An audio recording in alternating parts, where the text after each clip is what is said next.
Hello everyone, उम्मीद करते हैं आप सब बहुत अच्छे होंगे। अगर आप यूपी टेट या शिक्षक भर्ती परीक्षा की तैयारी कर रहे हैं तो यह वीडियो आपके लिए बहुत ही यूजफुल साबित होगा।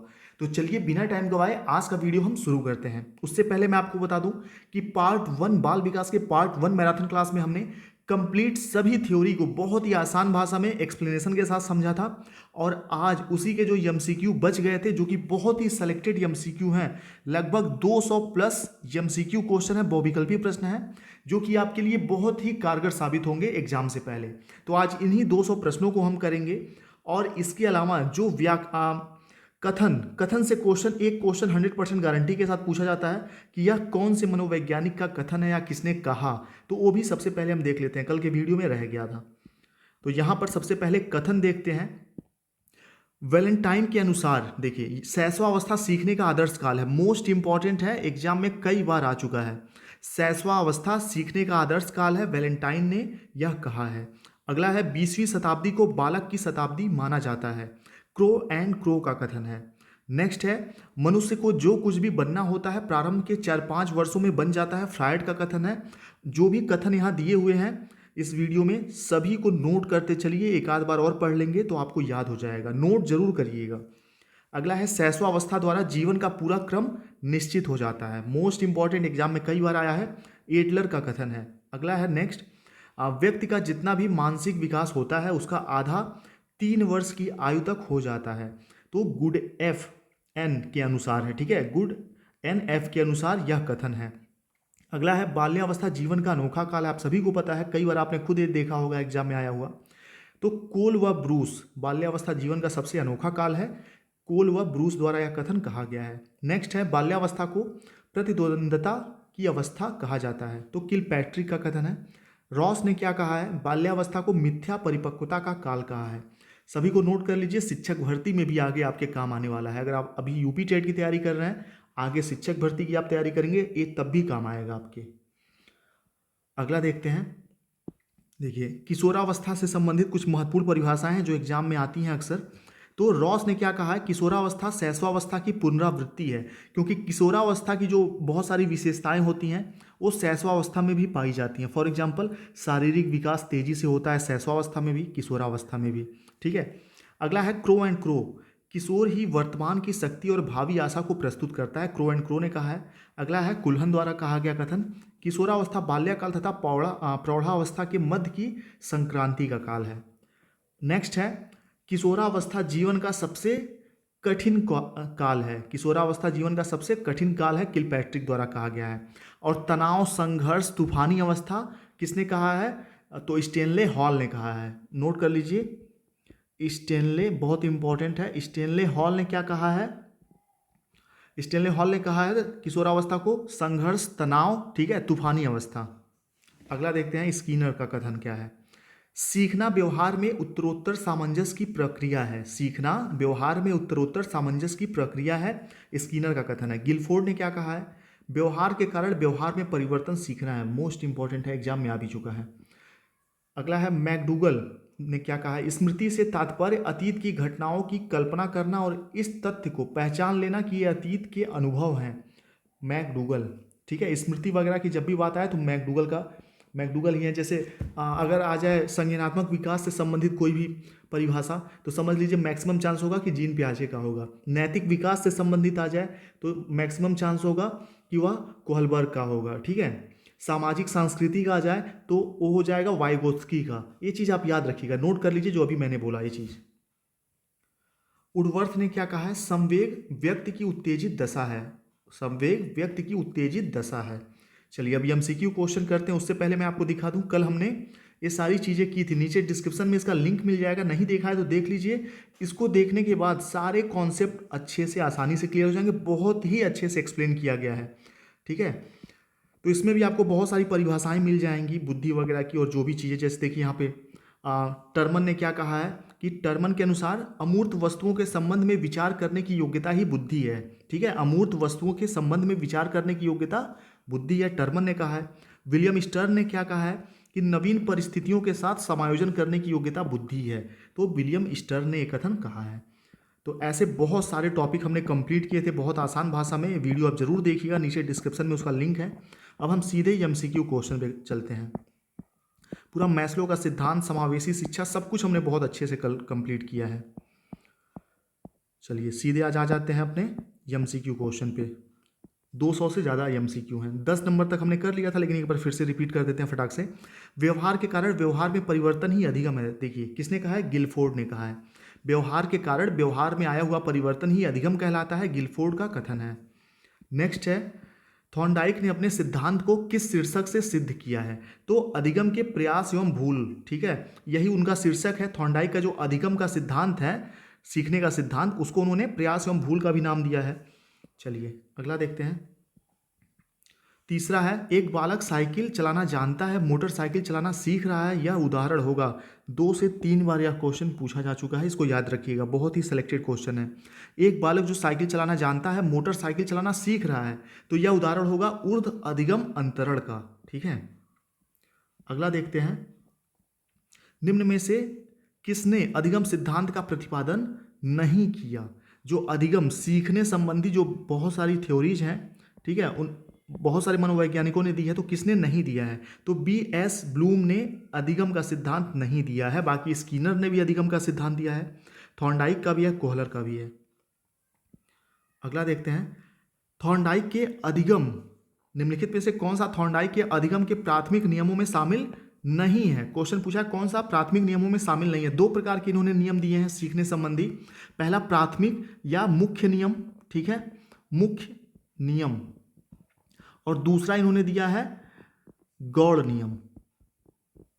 ठीक, तो गौड़ नियम में इन्होंने 5 प्रकार बताए हैं। ठीक है, गौड़ नियम के इन्होंने 5 प्रकार बताए हैं और मुख्य नियम के 3 प्रकार बताए हैं। तो मुख्य नियम के जो 3 प्रकार हैं वो है तत्परता का सिद्धांत, प्रभाव का नियम और अभ्यास का नियम। बाकी ये जो साहचर्य का स्थानांतरण नियम है, एक गौड़ नियम है। तो यही पूछा है कि प्राथमिक या मुख्य नियम कौन सा नहीं है, तो पहला नहीं है। अगला देखते हैं क्वेश्चन नंबर 6। आईक्यू से रिलेटेड एक क्वेश्चन 100% पूछा जाता है, याद रखिएगा। या तो आईक्यू निकालना पूछ देगा कि बच्चे की मानसिक आयु ये है, बच्चे की वास्तविक आयु ये है, ठीक है, उसका आईक्यू कितना होगा। या फिर ये पूछ देगा कि 90 से 110 के मध्य है तो वह कैसा बालक है, तो सामान्य बुद्धि वाला बालक है। या पूछ देगा 25 से नीचे आईक्यू है तो वह बच्चा कैसा होगा। तो ये आपको कमेंट बॉक्स में बताना है। कल के वीडियो में हमने बुद्धि टॉपिक में अच्छे से कंप्लीट किया था। तो 25 से नीचे अगर किसी बच्चे का आईक्यू है तो वह कैसा बालक होगा, क्वेश्चन है आपके लिए, कमेंट बॉक्स में बताइए सभी लोग।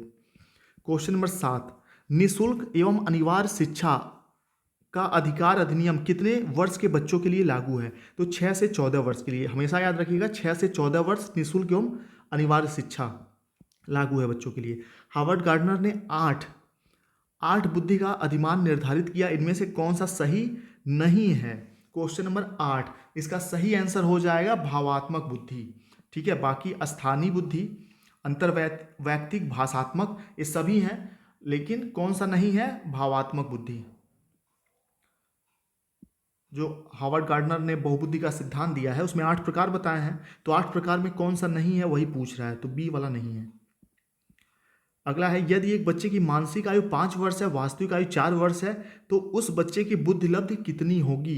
तो मैंने बताया था आपको कि मानसिक आयु, ठीक है, मानसिक आयु कितनी है? 5 है, वास्तविक आयु 4 है, गुणे 100 कर देना है आपको। यही आईक्यू निकालने का, बुद्धि लब्धि निकालने का फॉर्मूला होता है। ठीक है, तो इसका सही आंसर 125 हो जाएगा। ठीक, 25 5 125। चलिए, आईक्यू निकालने का ही फॉर्मूला है। जब भी आपसे पूछेगा तो मानसिक आयु को आपको ऊपर रख देना है। मान लीजिए मानसिक आयु 10 है, वास्तविक आयु भी उसका 10 है, ठीक है, और गुणे 100 कर देंगे तो हमारा क्या निकल जाएगा? आईक्यू निकल जाएगा, इसको जब काटेंगे पीटेंगे तो। चलिए अगला देखते हैं। मनोविज्ञान शिक्षा का आधारभूत विज्ञान है, यह किसने कहा है? मोस्ट इंपॉर्टेंट कथन है। मनोविज्ञान शिक्षा का आधारभूत विज्ञान है, यह कथन है स्किनर का। बी ऑप्शन सही हो जाएगा। अगला देखते हैं क्वेश्चन नंबर 11। हिंदी अक्षरों को बालक किस आयु में पहचानने लगते हैं? हिंदी अक्षरों को बालक किस आयु में पहचानने लगते हैं? क्वेश्चन नंबर 11, तो सही आंसर है 5 वर्ष में। बाकी एक चीज़ें जो है, एक चीज़ ध्यान रखिएगा, जो भी मनोवैज्ञानिकों ने थ्योरीज दी हैं वो लगभग 20 साल, 25 साल, 30 साल, 50 साल पुरानी हैं। आजकल के बच्चों का अगर देखा जाए तो वो अक्षरों को 2 या मतलब मैक्सिमम 3 वर्ष तक पहचानने लग जाते हैं, लेकिन आपको आंसर वही करना है जो किताबों में दिया हुआ है, तो 5 वर्ष सही आंसर हो जाएगा। अगला है गोलमैन निम्न में से किससे संबंधित है? गोलमैन मोस्ट इंपॉर्टेंट क्वेश्चन है। गोलमैन निम्न में से किससे संबंधित है? तो 12वें का सही आंसर हो जाएगा संवेगात्मक बुद्धि से। बी ऑप्शन सही है। क्वेश्चन नंबर 13, स्मृति स्तर एवं बोध स्तर के शिक्षण प्रतिमान की संरचना में कौन सा सोपान उभयनिष्ठ है? स्मृति स्तर और बोध स्तर के शिक्षण प्रतिमान की संरचना में कौन सा सोपान उभयनिष्ठ है? क्वेश्चन नंबर 13, सही आंसर इसका हो जाएगा डी, सामान्यीकरण। अगला देखते हैं, अभिप्रेरणा का प्रत्याशा सिद्धांत किसके द्वारा दिया गया है? ये सभी fact based question UP TET super TET में ज़्यादा पूछे जाते हैं। ये सभी फैक्ट बेस्ड क्वेश्चन ही हैं। इसमें से बहुत से क्वेश्चन यूपी टेट में आ चुके हैं, ठीक है, बहुत सारे आने की संभावना है, सभी को शामिल किया गया है। अभिप्रेरणा का प्रत्याशा सिद्धांत किसके द्वारा दिया गया है? क्वेश्चन नंबर 14 का सही आंसर हो जाएगा ए, विक्टर ब्रूम द्वारा। क्वेश्चन नंबर 15 देखिए, सीखने के प्रयास व भूल के सिद्धांत का प्रतिपादन किसने किया था? तो थॉर्नडाइक ने किया था। अगला है, इनमें से कौन सा अधिगम का वक्र नहीं है? अधिगम का जो सीखने का वक्र है आपने पढ़ा होगा, तो कौन सा नहीं है? 16 का सही आंसर हो जाएगा लंबवत।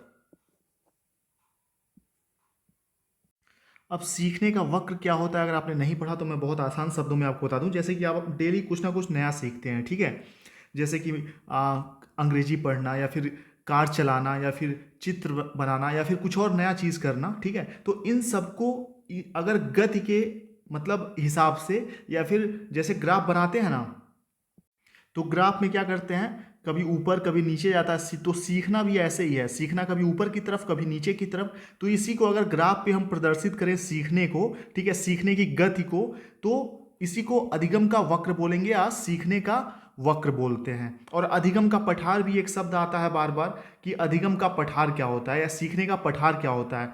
तो जब भी हम कुछ सीखते हैं तो उसकी गति ऊपर कम या ज़्यादा होती रहती है, लेकिन एक ऐसा समय आता है जब स्थिर हो जाती है, तो इसी को अधिगम का सीखने का पठार बोलते हैं। जब कुछ नया ना सीखें, ना उतार हो ना चढ़ाव हो, तो इसी को सीखने का पठार बोलते हैं।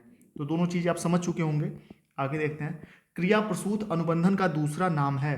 क्रिया प्रसूत अनुबंधन का दूसरा नाम क्या है? तो वैयक्तिक अनुबंधन, सॉरी नैमित्तिक अनुबंधन। क्वेश्चन नंबर 17 का बी सही हो जाएगा।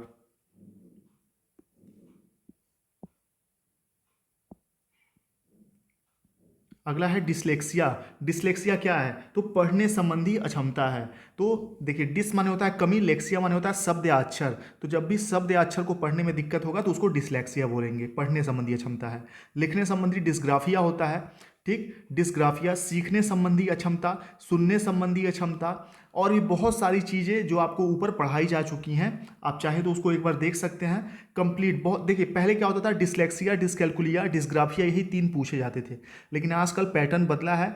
आपको डिस्फेजिया, तो ऐसे नए नए नामों से ये चीज़ें पूछी जाती हैं। अधिगम अक्षमताएं, ये सभी क्या है? अधिगम अक्षमता है। तो ऊपर मैराथन क्लास में वो सारी चीज़ें आपको पढ़ाई गई हैं। क्वेश्चन नंबर 19 देखिए, पियाजे की औपचारिक संक्रियात्मक अवस्था किस आयु अवधि तक मानी जाती है? पियाजे की जो औपचारिक संक्रियात्मक अवस्था है वह किस आयु तक मानी जाती है? तो इसका सही आंसर हो जाएगा 11 से 15 वर्ष, ठीक है, 11 से 15 वर्ष। अलग अलग किताबों में कहीं आपने हो सकता है 18 भी पढ़ा हो, तो 18 सही नहीं माना जाएगा, क्योंकि एग्जाम में 11 से 15 ही एग्जाम में आया हुआ क्वेश्चन है, और एग्जाम में औपचारिक संक्रियात्मक अवस्था की जो आयु है 11 से 15 वर्ष मानी गई है।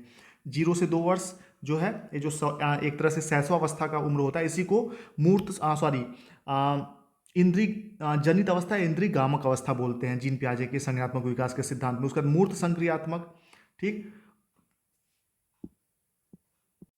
तो इन पहला अवस्था कौन सा है? पहला अवस्था इंद्रिय गामक अवस्था, दूसरा पूर्व संक्रियात्मक, तीसरा मूर्त संक्रियात्मक, और चौथा औपचारिक संक्रियात्मक। तो 0 से 2 वर्ष का जब बच्चा होता है तो अपनी इंद्रियों से सीखता है, उसी को इंद्रिय जनित अवस्था या इंद्रिय गामक अवस्था कहते हैं, ठीक है। उसके बाद बच्चा थोड़ा और बड़ा होता है, 2 से 7 वर्ष का होता है पूर्व संक्रियात्मक अवस्था में।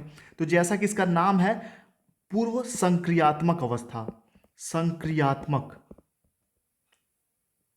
ठीक, पूर्व संक्रियात्मक, यानी कि क्रिया करने, जो क्रिया है, क्रिया को करने से पहले की अवस्था है, उसी को पूर्व संक्रियात्मक अवस्था बोलते हैं।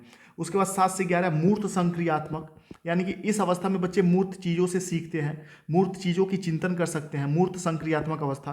फिर 11 से 15 औपचारिक संक्रियात्मक या अमूर्त संक्रियात्मक भी लिखा हुआ आपको मिल सकता है, ध्यान रखिएगा। यही 4 अवस्थाएं हैं जीन पियाजे के संज्ञानात्मक विकास की। अगला है 20वां क्वेश्चन, गर्भ में बालक को विकसित होने में कितने दिन लगते हैं? गर्भ में बालक को विकसित होने में कितने दिन लगते हैं? क्वेश्चन नंबर 20, सही आंसर है 280 दिन। अगला देखते हैं क्वेश्चन नंबर 21, किस मनोवैज्ञानिक ने अपने 3 वर्षीय पुत्र का अध्ययन किया? किस मनोवैज्ञानिक ने अपने 3 वर्षीय पुत्र का अध्ययन किया? क्वेश्चन नंबर 21, सही आंसर इसका हो जाएगा पेस्टोलॉजी। अगला देखते हैं, बालक का विकास होता है, बालक का विकास कैसा होता है? आपको पहले भी बताया गया है कि मस्तोदमुखी विकास होता है, यानी कि ऊपर से नीचे की ओर, यानी कि मस्तिष्क से पैर की ओर विकास होता है। आपने देखा होगा बच्चे जब जन्म लेते हैं तो जन्म लेने के बाद वो सबसे पहले क्या करते हैं? देखना तो जानते हैं, देखना शुरू करते हैं, सुनना शुरू करते हैं, कुछ कुछ बोलना शुरू करते हैं, फिर हाथ हिलाते हैं, ठीक है, उसके बाद तब चलना शुरू करते हैं। तो यानी कि सिर से पैर की ओर होता है बालक का विकास, से ध्यान रखिएगा। इसी को मस्तोदमुखी सिद्धांत भी कहा जाता है। अगला प्रश्न देखते हैं, विकास के संबंध में गलत कथन है, ठीक है, विकास के संबंध में गलत कथन कौन सा है? क्वेश्चन नंबर 23, तो ये है सार्वभौमिक प्रक्रिया है, बिल्कुल सही। दिशा सिर से पैर की ओर होता है, बिल्कुल सही। वर्तुलाकार होता है, बिल्कुल सही। लेकिन विशिष्ट से सामान्य की ओर विकास नहीं होता है, सामान्य से विशिष्ट की ओर होता है, ठीक है, सामान्य से विशिष्ट की ओर होता है, ये चीज ध्यान रखिएगा। विकास हमेशा सामान्य से विशिष्ट की ओर होता है। तो ए ऑप्शन कौन सा कथन गलत है पूछा है, तो ए ऑप्शन सही हो जाएगा। अगला 24 देखते हैं, विद्रोह, विद्रोह की भावना की प्रवृत्ति निम्न में से किस अवस्था से संबंधित है? तो क्वेश्चन नंबर 24 का सही आंसर हो जाएगा मध्य किशोरावस्था। मध्य किशोरावस्था जो है ये क्या है? विद्रोह की भावना वाली अवस्था है।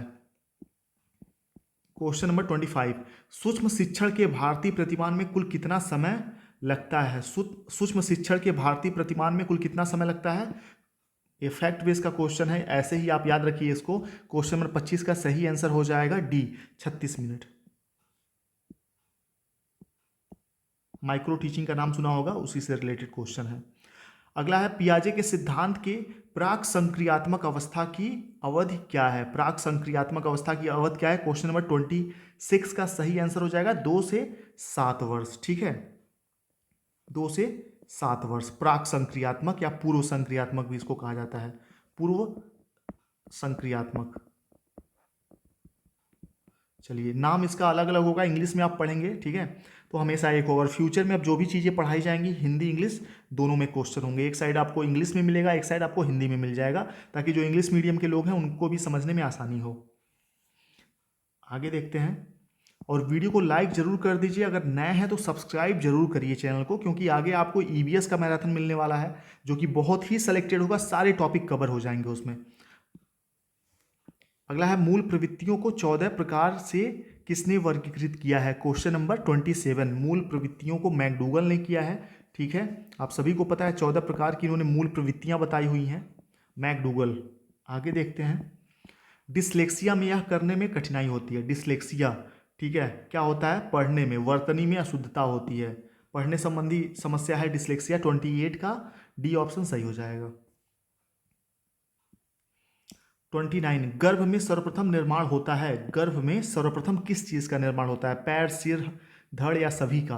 क्वेश्चन नंबर 29 सही आंसर हो जाएगा सर का, बी ऑप्शन सही है। जैसा कि आपको मैंने बताया था अभी थोड़ी देर पहले कि मस्तोदमुखी सिद्धांत होता है, सर से पैर की ओर विकास होता है, तो सबसे पहले सर का विकास होता है गर्भ समय में, जब बच्चा पेट में होता है। क्वेश्चन नंबर 30, बालक अपनी माँ को पहचानना प्रारंभ कर देता है, मोस्ट इंपॉर्टेंट क्वेश्चन है, अच्छा प्रश्न है, इसको याद रखिए।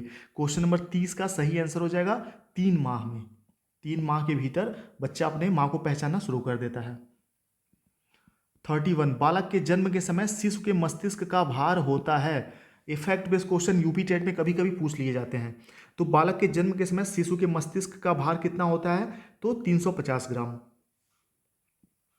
अगला देखते हैं, भारत में बाल विकास की शुरुआत कब हुई? अच्छा प्रश्न है, बाल विकास की शुरुआत कब हुई थी? तो क्वेश्चन नंबर 32 का सही आंसर है 1930। क्वेश्चन नंबर 33 देखते हैं। किशोरावस्था में सामाजिक विकास पर जिसका प्रभाव नहीं पड़ता वह कौन सी है? किशोरावस्था में सामाजिक विकास पर जिसका प्रभाव नहीं पड़ता वह कौन सी चीज है? 33 सही आंसर हो जाएगा असुरक्षा। बाकी रुचियों का प्रभाव पड़ता है सामाजिक विकास पे, आवश्यकताओं का विकास प्रभाव पड़ता है सामाजिक विकास पे, और अभिवृद्धि, ठीक है, रुचि, अभिवृद्धि और रुचियां लगभग मिलती जुलती चीजें हैं। चलिए, असुरक्षा का प्रभाव नहीं पड़ता है सामाजिक विकास पर किशोरावस्था में।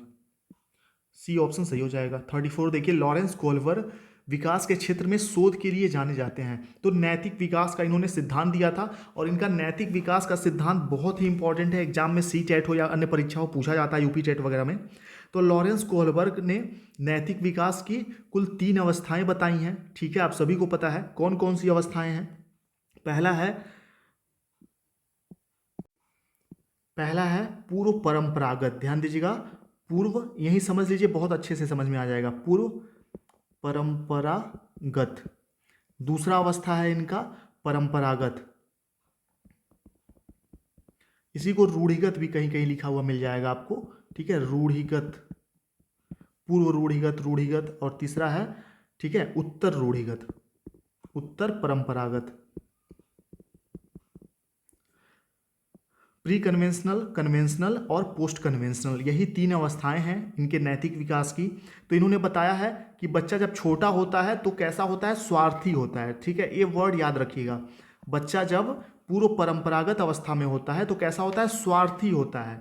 जैसे फॉर एग्जाम्पल, इस अवस्था में बच्चा दंड से, ध्यान दीजिएगा, दंड से या फिर पुरस्कार से प्रभावित रहता है पूर्व परंपरागत अवस्था में, कि अगर घर पे कोई बड़ा बुजुर्ग आया तो वह अगर उसका पैर छुएगा, या तो मम्मी पापा के डर से, या फिर वह कुछ उसके लिए टॉफ़ी चॉकलेट लाते होंगे तो उस पुरस्कार या उस लालच में पैर छुएगा। दूसरे अवस्था में, परंपरागत अवस्था में जब बच्चा पहुंच जाएगा तो स्वार्थी नहीं रहेगा वह बच्चा अच्छा लड़का, ध्यान दीजिएगा, अच्छा लड़का या फिर अच्छी लड़की बनने के चक्कर में कोई भी काम करेगा, कोई भी परंपरा को फॉलो करेगा, ठीक, इसलिए काम करेगा परंपरागत अवस्था में बच्चा कोई काम, अच्छा काम या बुरा काम जो भी, कि वह अच्छा लड़का या अच्छा लड़की बन जाए, ठीक है, दूसरों की निगाह में उसको रिस्पेक्ट मिले। जैसे उसके घर में कोई बड़ा बुजुर्ग आया तो वह दंड या पुरस्कार से प्रभावित नहीं रहेगा दूसरी अवस्था में, वह इसलिए पैर छुएगा कि घर जाकर वह रिलेटिव तारीफ करें, या फिर वही तारीफ करें, ये तो बहुत अच्छा बच्चा है, कितना इज्जत देता है, ऐसे वैसे, ठीक है, इन चीज़ों के। और तीसरे अवस्था में, उत्तर परंपरागत अवस्था में क्या होता है, जब बच्चा तीसरे अवस्था में पहुंच जाता है कोहलबर्ग के नैतिक विकास के, तो इस अवस्था में बच्चा अपने खुद के नियम बनाता है। अगर घर में कोई बड़ा बुजुर्ग आया, उस बच्चे की निगाह में, अगर बच्चा तीसरे अवस्था में है नैतिक विकास के, तो अगर उस बच्चे की निगाह में वह बड़ा बुजुर्ग इज्जतदार है, रिस्पेक्टेड है, तब तो पैर छुएगा, इज्जत देगा उनको, नहीं तो नहीं देगा, किसी के दंड से भी नहीं देगा, पुरस्कार से भी नहीं देगा, अच्छा लड़का अच्छा लड़की बनने के चक्कर में भी पैर नहीं छुएगा, इज्जत नहीं देगा।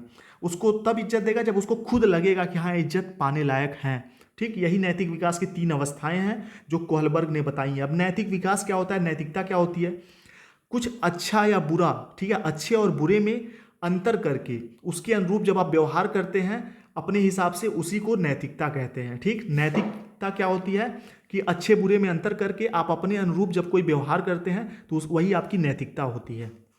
चलिए, 34 का डी ऑप्शन सही हो जाएगा। आगे बढ़ते हैं, 34 हो गया, 35 देखते हैं। विकास व्यक्ति में नवीन विशेषताएं और योग्यताएं प्रस्फुटित करता है, यानी कि सम्मिलित करता है, यह कथन किसका है? क्वेश्चन नंबर 35, बहुत अच्छा प्रश्न है। 35 का सही आंसर हो जाएगा हरलॉक। हरलॉक ने यह दिया है और एग्जाम में पूछा गया है क्वेश्चन।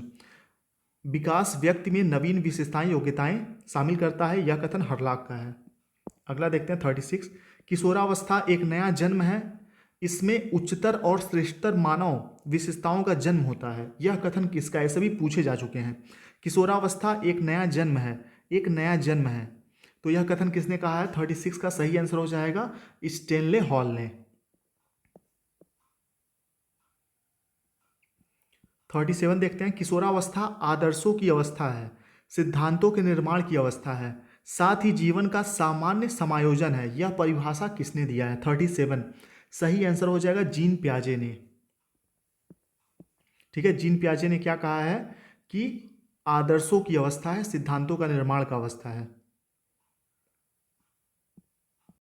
तो इसका सही आंसर हो जाएगा जीन पियाजे। ठीक है, अब नेक्स्ट क्वेश्चन पे चलते हैं। अगला प्रश्न हमारे सामने है, मानसिक विकास का संबंध नहीं है। मानसिक विकास का संबंध किससे नहीं है? तो क्वेश्चन नंबर 38 का सही आंसर हो जाएगा ए, शिक्षार्थी का वजन एवं ऊंचाई। ठीक है, बाकी तर्क, निर्णय, स्मृति विकास, अवबोध की क्षमता, इन सभी का मानसिक विकास से संबंध है, बाकी ए ऑप्शन का संबंध नहीं है। 39 देखिए, किशोरावस्था की प्रमुख समस्या है। किशोरावस्था की प्रमुख समस्या क्या है? समायोजन की समस्या है, और मोस्ट इंपॉर्टेंट प्रश्न है। किशोरावस्था की प्रमुख समस्या समायोजन की समस्या है। क्वेश्चन नंबर 39 का सी। अगला देखते हैं 40, सूक्ष्म शिक्षण चक्र का प्रथम पद होता है। जो माइक्रो टीचिंग होती है उसका फर्स्ट क्रम क्या होता है, फर्स्ट पद क्या होता है? तो 40 का सही आंसर हो जाएगा आपका योजना बनाना। सूक्ष्म शिक्षण करने से पहले उसका पहला चरण है योजना बनाना। ठीक है, ध्यान रखिएगा। 40वें का सी। उसके बाद 41 देखिए, बुद्धि के द्विकारक सिद्धांत का प्रतिपादन किसने किया है? बुद्धि के द्विकारक। चलिए, क्वेश्चन नंबर 41 का सही आंसर है स्पीयरमैन।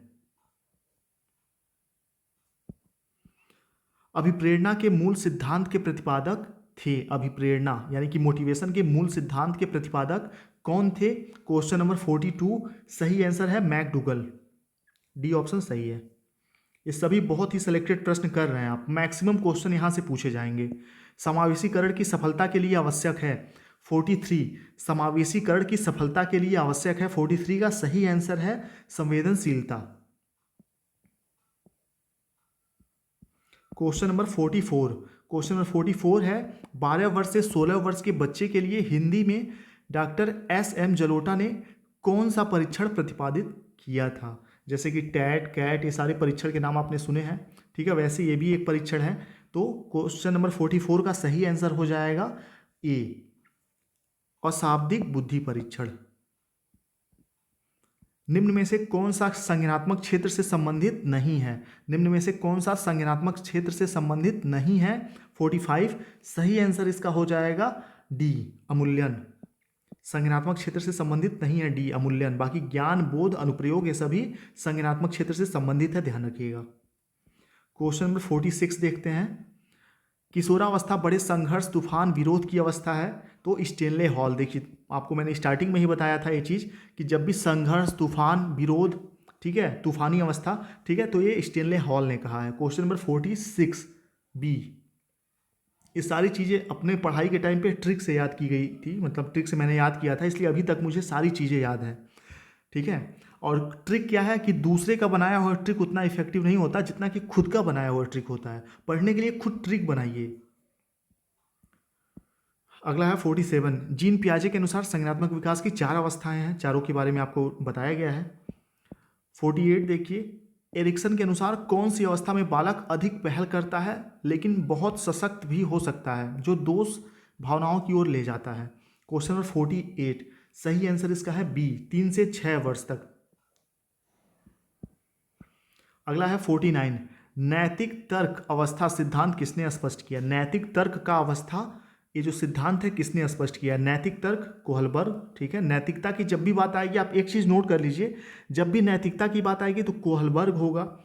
जब भी सामाजिक सांस्कृतिक, ठीक है, सामाजिक सांस्कृतिक की बात आएगी तो नाम यहां पर किसका आएगा? वाइगोत्स्की का।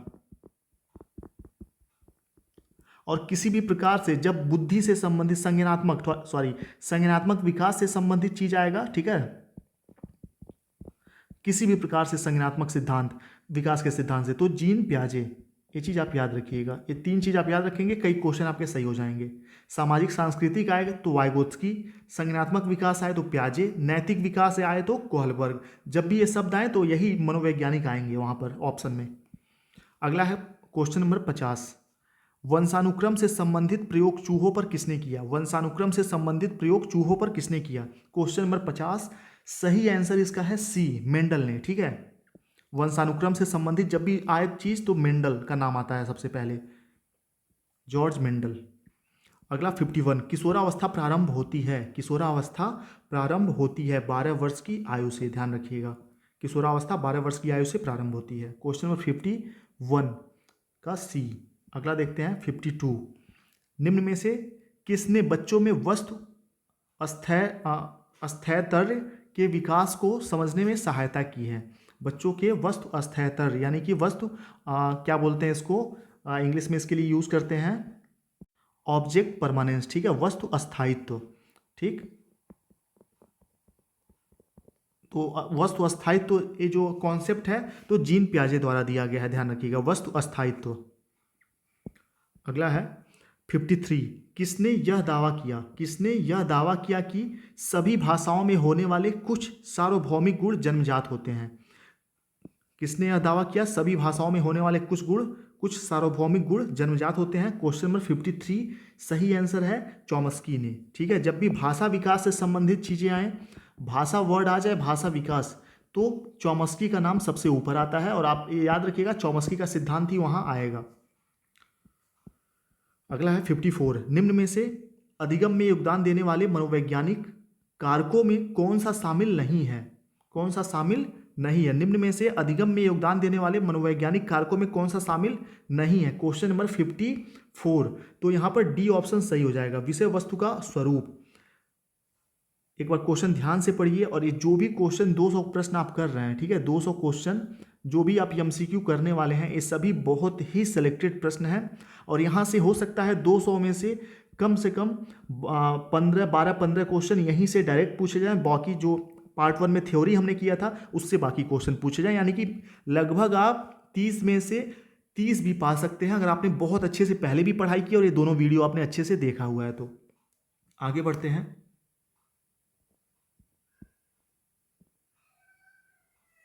और गलती से अगर वीडियो ऐसे कोशिश करेंगे, टोटल 200 से ज़्यादा जो प्रश्न हैं सभी प्रश्नों को इसी वीडियो में कंप्लीट करा दिया जाए, भले 2 घंटे का हो, 3 घंटे का हो, लेकिन अगर बीच में कहीं भी वीडियो कट जाता है तो आप टेंशन मत लीजिएगा, नेक्स्ट वीडियो में इसको कंप्लीट करा दिया जाएगा। वैसे पूरा चांस है कि 200 जो प्लस प्रश्न हैं इसी वीडियो में समाप्त हो जाएंगे, लेकिन अगर कट जाए तो नेक्स्ट वीडियो का वेट जरूर करिएगा, प्रोवाइड कर दिया जाएगा सारे क्वेश्चन आपको। अगला प्रश्न हमारे सामने है, सामान्य संयुक्त कोशिका में गुणसूत्रों के जोड़े होते हैं? क्वेश्चन नंबर 55 आया हुआ क्वेश्चन है, तो 23। अगला है, समस्या समाधान का प्रथम चरण है। समस्या समाधान का प्रथम चरण क्या है? बहुत ही अच्छा क्वेश्चन है, क्वेश्चन नंबर 56, समस्या की पहचान करना, ठीक है। समस्या समाधान का पहला चरण यही है। सी चैट में भी आया हुआ क्वेश्चन है, यूपी चैट में भी पूछा जा चुका है, इसलिए मोस्ट इंपॉर्टेंट प्रश्न है। समस्या समाधान का प्रथम चरण समस्या की पहचान करना। अगला प्रश्न हमारे सामने है 57, गिरोह अवस्था यानी कि गैंग एज के नाम से किसको जानते हैं? चलिए बताइए, गिरोह अवस्था किस आयु वर्ग एवं विलंब विकास से संबंधित है? तो 57 का सही आंसर है सी, 8 से 10 वर्ष एवं समाजीकरण। स्टैनफोर्ड बिने परीक्षण मापन करता है किस चीज़ का? बुद्धि का। स्टैनफोर्ड बिने परीक्षण जो है बुद्धि का मापन करता है, ठीक है। 58 का सी। अगला क्वेश्चन है 59, बाल मनोविज्ञान का यहाँ पर कौन सा चीज आएगा? मनोविश्लेषणात्मक, व्यवहारात्मक, क्रांतिक अवस्था समूह, संज्ञानात्मक। सिद्धांत प्रारंभ के 4-5 वर्षों के अनुभव पर आधारित होता है। 59, तो 59 का सही आंसर है मनोविश्लेषणात्मक। सिद्धांत जो है 4-5 वर्षों के अनुभव पर आधारित होता है। क्वेश्चन नंबर 60 देखते हैं, किस मनोवैज्ञानिक के अनुसार विकास एक सतत एवं धीमी प्रक्रिया है? विकास एक सतत माने होता है निरंतर जो चलती रहे, ठीक है, और धीमी प्रक्रिया है। तो क्वेश्चन नंबर 60 का सही आंसर हो जाएगा स्किनर का मानना है ये चीज। अगला है 61, विकास में वृद्धि से तात्पर्य है। विकास जो है बहुत बड़ा कॉन्सेप्ट है, आपको बताया गया है, और वृद्धि उसका एक अंग है। तो विकास में वृद्धि जो है, ग्रोथ से क्या तात्पर्य है? चलिए बताइए। वजन में वृद्धि, ठीक है, ग्रोथ से तात्पर्य वजन एवं लंबाई में वृद्धि। बाकी संवेग, ज्ञान, आकार, ये सभी क्या है? विकास हैं। तो यहां पर इसका सही आंसर हो जाएगा वृद्धि से तात्पर्य क्या है? वजन बढ़ना। 62 देखते हैं, तनाव और क्रोध की अवस्था है। 62, सी ऑप्शन यहां सही हो जाएगा, किशोरावस्था। तनाव और क्रोध की अवस्था है किशोरावस्था। नेक्स्ट क्वेश्चन देखते हैं, अगला प्रश्न हमारे सामने है, बालक का विकास परिणाम है। बालक का विकास किस चीज का परिणाम है? वंशानुक्रम और वातावरण की अंतःक्रिया का। ध्यान रखिएगा, मोस्ट इंपॉर्टेंट प्रश्न है। बालक का विकास वंशानुक्रम और वातावरण दोनों की अंतःक्रिया का परिणाम है। अगला क्वेश्चन देखते हैं 64, शारीरिक विकास का क्षेत्र है। तो इसका सही आंसर हो जाएगा, जैसे कि आप मानसिक विकास, संज्ञानात्मक विकास, ठीक है, नैतिक विकास, अलग अलग विकास के बारे में जानते हैं। तो शारीरिक विकास का क्षेत्र इसमें से कौन सा है? स्नायु मंडल। बाकी यहाँ पर जो समायोजन है संज्ञानात्मक विकास से संबंधित है, ये अभिप्रेरणा हो गया, स्मृति हो गया, ये सभी शारीरिक विकास से संबंधित ना होकर मानसिक, नैतिक, ठीक है, संज्ञानात्मक, इन विकास से संबंधित है। बाकी स्नायु मंडल शारीरिक विकास से संबंधित है।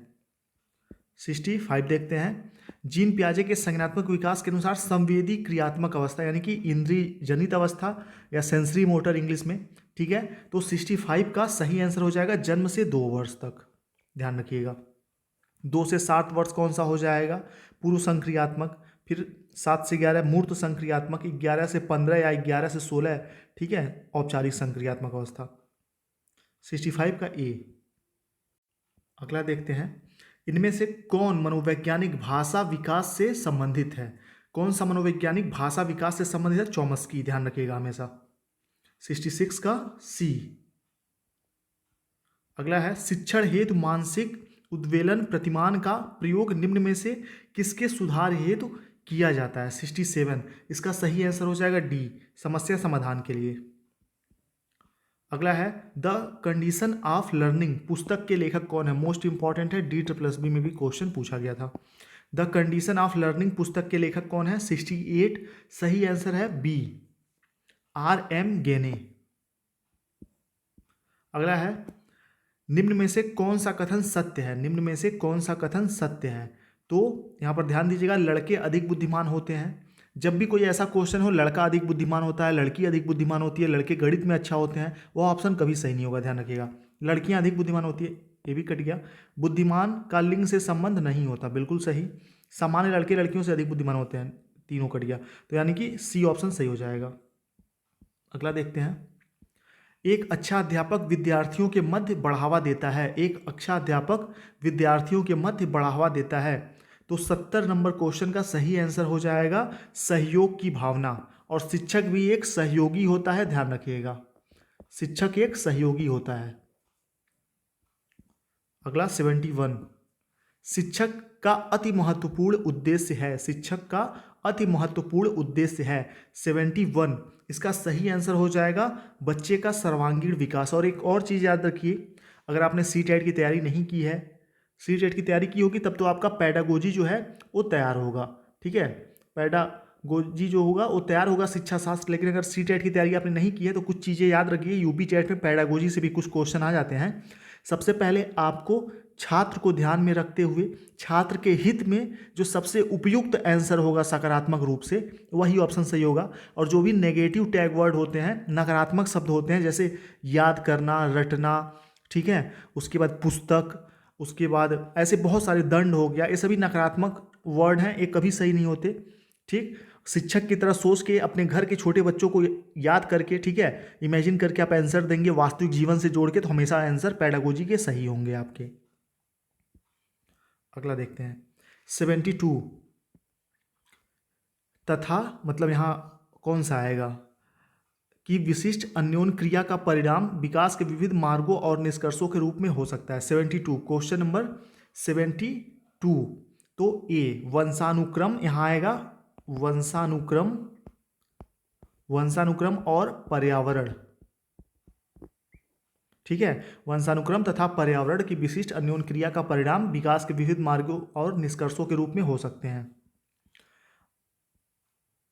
क्वेश्चन 73, भारत सरकार की कंप्यूटर आधारित अधिगम प्रक्रिया के माध्यम से छात्रों को सिखाने के लिए IT स्कूल योजना किस वर्ष शुरू की गई? IT स्कूल योजना 73, इसका सही आंसर हो जाएगा 2004 में।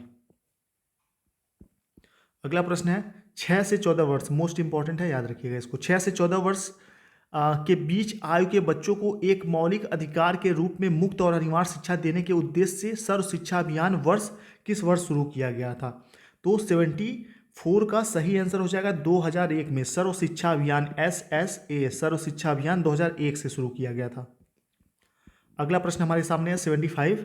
छात्रों के सही मूल्यांकन के लिए निम्नलिखित में से किस विधि का प्रयोग किया जाना चाहिए? छात्रों के सही मूल्यांकन के लिए तो वर्तमान समय में सतत एवं व्यापक, ठीक है, ध्यान रखिएगा, सतत एवं व्यापक मूल्यांकन की प्रक्रिया वर्तमान में कार्यरत है। तो सतत मूल्यांकन या इसी से सबसे बेस्ट तरीके से मूल्यांकन हो पाता है बच्चों का। 76। कोई व्यक्ति एक प्रभावकारी तरीके से एक हुनर कैसे सीख सकता है? अवलोकन करके, सुनकर, पढ़कर, खुद करके। तो खुद करके, ध्यान रखिएगा। 76 का डी। 77 देखिए, विद्यार्थियों में सामाजिक विकास विकसित करने हेतु एक अध्यापक को क्या करना चाहिए? ठीक है, 77 सही आंसर इसका हो जाएगा सी। विद्यार्थियों के सभी पक्षों को ध्यान में रखना है। ठीक है, विद्यार्थियों के सभी पक्षों को ध्यान में रखकर सामाजिक विकास किया जा सकता है। सभी पक्ष कौन कौन से? मानसिक, ठीक, नैतिक, सामाजिक, ठीक, शारीरिक, सभी प्रकार के जो विकास हैं इसकी बात हो रही है यहाँ पे। स्फूर्ति अवस्था कहा जाता है। 78 बहुत ही अच्छा क्वेश्चन है, कई बार आया हुआ है और जो हमने मैराथन क्लास किया था उसमें ये सभी बाल विकास की अवस्थाएं जो है उसमें कंप्लीट पढ़ा था। 78 सही आंसर हो जाएगा बाल्यावस्था। बाल्यावस्था, स्फूर्ति की अवस्था, गैंग एज, बहुत सारे नामों से जानते हैं, गंदी अवस्था, ठीक है, ये सभी नामों से बाल्यावस्था को जानते हैं। अगला है 79। वातावरण वह बाहरी शक्ति है जो हमें प्रभावित करती है, किसने कहा है? वातावरण वह बाहरी शक्ति है जो हमें प्रभावित करती है, 79 तो रॉस ने कहा है। अगला देखते हैं, मानव विकास के संबंध में कौन सा कथन गलत है? गलत है कौन सा कथन, ये पूछ रहा है।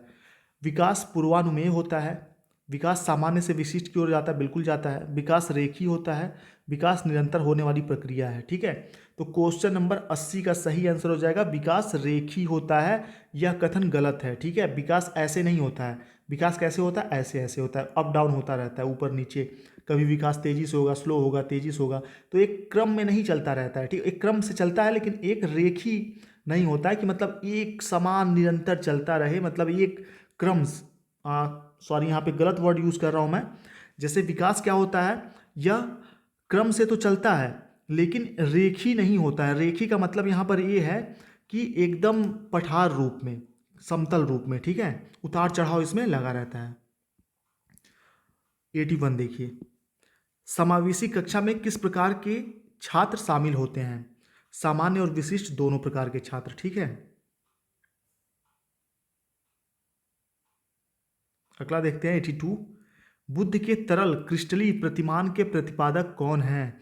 कैटल। जैसे कि इसको ट्रिक से मैंने आपको समझाया था, ठीक है, जो अगर आपने देखा होगा मैराथन तो उसमें ट्रिक से ये चीज़ आपको बताई गई थी कि तरल ठोस सिद्धांत जो है बुद्धि का कैटल ने दिया है, आरवी कैटल, आरवी कैटल। अगला देखते हैं, विकास की किस अवस्था को कोल तथा ब्रूस ने संवेगात्मक विकास का अनोखा काल कहा है? 83 बहुत ही अच्छा प्रश्न है, ये ऑप्शन सही हो जाएगा, बाल्यावस्था को। अनुकूलित अनुक्रिया सिद्धांत के अनुकूलन पर बल देता है, किसके अनुकूलन पर बल देता है? अनुकूलित अनुक्रिया सिद्धांत किसके अनुकूलन पर बल देता है? तो सही आंसर हो जाएगा व्यवहार।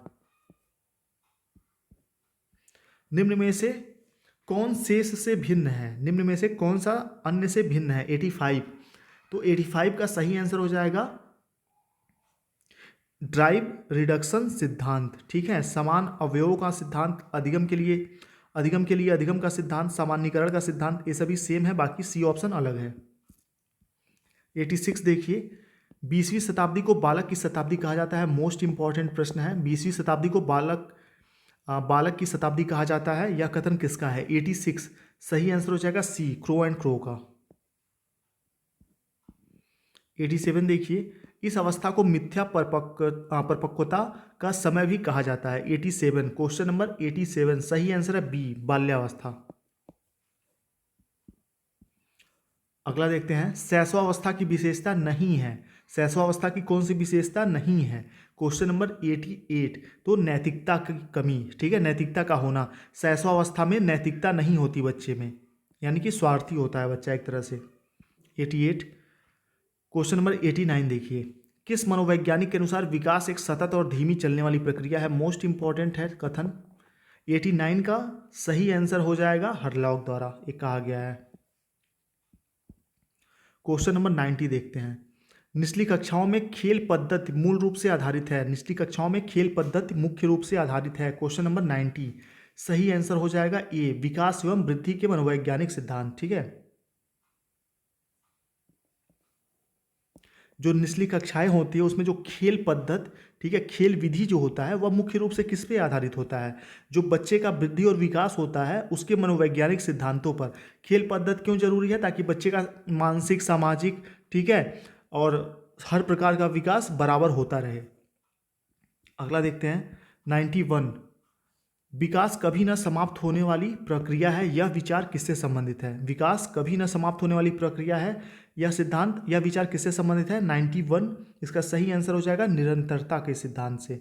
विकास निरंतर चलता रहता है। अगला देखते हैं, मैकडूगल के अनुसार मूल प्रवृत्ति जिज्ञासा का संबंध संवेग से होता है। मैकडूगल के अनुसार मूल प्रवृत्ति जिज्ञासा का संबंध संवेग से जिज्ञासा का संबंध कौन से संवेग से होता है? जिज्ञासा 92 सही आंसर है आश्चर्य। जो अलग अलग मूल प्रवृत्तियां बताई गई हैं और उसके संवेग बताए गए हैं मैकडूगल द्वारा 14 प्रकार के, मैराथन वाले में कंप्लीट कराया गया है, आप देख सकते हैं, नीचे डिस्क्रिप्शन में उसका लिंक मिल जाएगा आपको।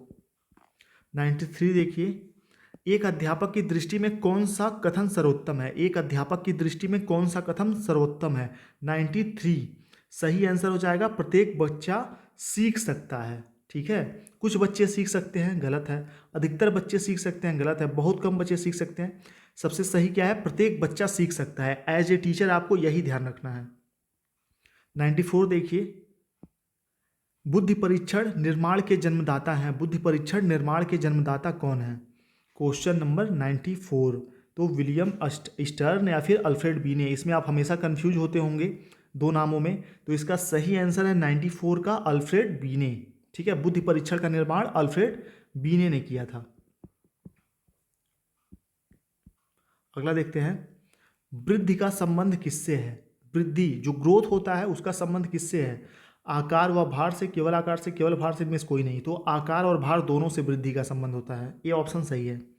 96 देखिए, निम्न में से किस सिद्धांत को पुनर्बलन का सिद्धांत भी कहते हैं? निम्न में से किस सिद्धांत को पुनर्बलन का सिद्धांत भी कहते हैं? 96 सही आंसर हो जाएगा क्रिया प्रसूत अनुबंधन सिद्धांत को पुनर्बलन का सिद्धांत भी कहते हैं, ठीक है।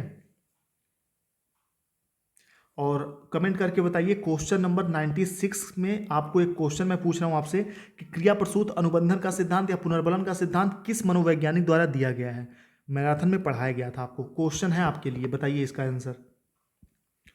97 देखिए, अग्रिम व्यवस्थापक प्रतिमान किस परिवार से संबंधित है? अग्रिम व्यवस्थापक प्रतिमान किस परिवार से संबंधित है? 97 इसका सही आंसर हो जाएगा सूचना प्रक्रियाकरण। क्वेश्चन नंबर 98 देखते हैं, इनमें से किनका नाम सृजन शास्त्र के पिता से जुड़ा हुआ है? सृजन शास्त्र के पिता के रूप में जुड़ा हुआ है। 98 सही आंसर हो जाएगा गाल्टन, बी, याद रखिएगा। 99 देखिए, मानव विकास का प्रारंभ होता है। मानव विकास का प्रारंभ होता है 99, तो इसका सही आंसर हो जाएगा गर्भावस्था से, ठीक है। मैराथन क्लास के सबसे पहले शुरुआत में ही आपको बताया गया था कि जो मानव विकास होता है, बाल विकास होता है जन्म से पूर्व, ठीक है, जन्म से पूर्व से ही शुरू हो जाता है, यानी कि गर्भावस्था के दौरान ही शुरू हो जाता है। ये चीज़ हमेशा याद रखिएगा। क्वेश्चन नंबर 100, निम्न में से कौन सा संवेग तत्व नहीं है? संवेग का तत्व नहीं है। निम्न में से कौन सा संवेग का तत्व नहीं है? क्वेश्चन नंबर 100, तो संवेदी, ठीक है। अगला देखते हैं, शारीरिक विकास का क्षेत्र है। शारीरिक विकास का क्षेत्र है, कौन सा है? स्नायु मंडल। एक क्वेश्चन रिपीट हुआ है एक बार फिर से। आगे देखते हैं 102, विकास शुरू होता है तो शैशवावस्था, पूर्व बाल्यावस्था, प्रसव से पूर्वावस्था से, ठीक है, जन्म से पहले से। क्वेश्चन नंबर 103, परिपक्वता का संबंध है, परिपक्वता का संबंध किससे है? वृद्धि, विकास, सृजनात्मकता, रुचि किससे है? क्वेश्चन नंबर 103, तो विकास से। वृद्धि और विकास का मुख्य सिद्धांत है, वृद्धि और विकास का मुख्य सिद्धांत कौन सा है? तत्परता का नियम, एकता का नियम, व्यक्तिक अंतर का सिद्धांत, इनमें से सभी। तो तत्परता का नियम जो है वो थॉर्नडाइक द्वारा दिया गया है, और यह नियम किससे संबंधित है? सीखने से संबंधित है। तत्परता का सिद्धांत, ठीक है, अधिगम से संबंधित है। लेकिन यहां पूछ रहा है वृद्धि और विकास का मुख्य सिद्धांत, तो वैयक्तिक अंतर का सिद्धांत वृद्धि और विकास का मुख्य सिद्धांत है, याद रखिएगा। अगला देखते हैं क्वेश्चन नंबर 105, निम्न में से कौन सा सीखने के मुख्य नियमों में शामिल नहीं है? सीखने के मुख्य नियमों में कौन सा शामिल नहीं है? क्वेश्चन नंबर 105, इसका सही आंसर हो जाएगा सी, बहु अनुक्रिया का नियम। बाकी अभ्यास का नियम, तत्परता, प्रभाव, ये सभी क्या है? सीखने के नियम है, ध्यान रखिएगा। तो कौन सा नहीं है ये पूछा गया है, तो सी ऑप्शन सही हो जाएगा। अगला देखते हैं 106, कक्षा में छात्रों को प्रश्न पूछने के लिए क्या करना चाहिए? प्रेरित करना चाहिए। निम्न में से कौन सी अधिगम की एक विशेषता नहीं है? अधिगम की एक विशेषता कौन सी नहीं है? क्वेश्चन नंबर 107 का सही आंसर हो जाएगा ए, अधिगम का अवलोकन प्रत्यक्ष रूप से किया जा सकता है, ठीक है। अगला देखते हैं, कोहलर निम्न में से किससे संबंधित है? कोहलर, कोहलर का नाम आपने सुना होगा, अभिप्रेरणा, विकास, अभिव्यक्ति या अधिगम। तो कोहलर अधिगम के सिद्धांत से संबंधित है, ध्यान रखिएगा। कोहलर है, उसके बाद स्किनर हो गए, ठीक है, थॉर्नडाइक हो गए, ये सभी क्या है? अधिगम के सिद्धांत से संबंधित हैं ये लोग। 108 का डी ऑप्शन सही हो जाएगा।